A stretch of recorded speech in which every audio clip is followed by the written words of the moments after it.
Welcome to Chillin' 101. We hope this video helps. You start by preparing the essentials. Charge the watch, open the companion app on your phone, and enable Bluetooth. Once the watch powers on, choose language and follow on-screen pairing prompts. Make sure your phone is nearby. You'll enter account credentials when prompted, because the watch often needs them to sync settings and apps.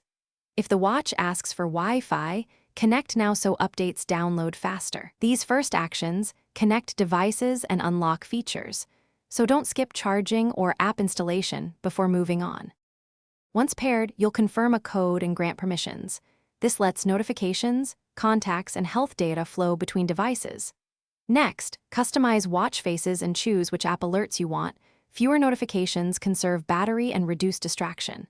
Take time to enable step and heart monitoring if you want health tracking, and set dominant hand and wrist preferences for accurate readings. Finally, install system and app updates. These fix bugs and add features. After updates finish, your watch performs reliably and matches how you use it daily. You now learn how to use the watch.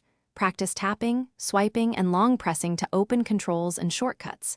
Test core features, play music, set an alarm, and verify call or message notifications arrive. Make sure activity tracking records a short walk and that heart rate reads within expected range. Adjust fit if readings are erratic. If pairing fails or sensors act up, restart both devices, retry Bluetooth, and only then use a factory reset as a last resort. That single troubleshooting tip usually gets you back on track quickly. Thanks for watching. Consider subscribing if we helped you.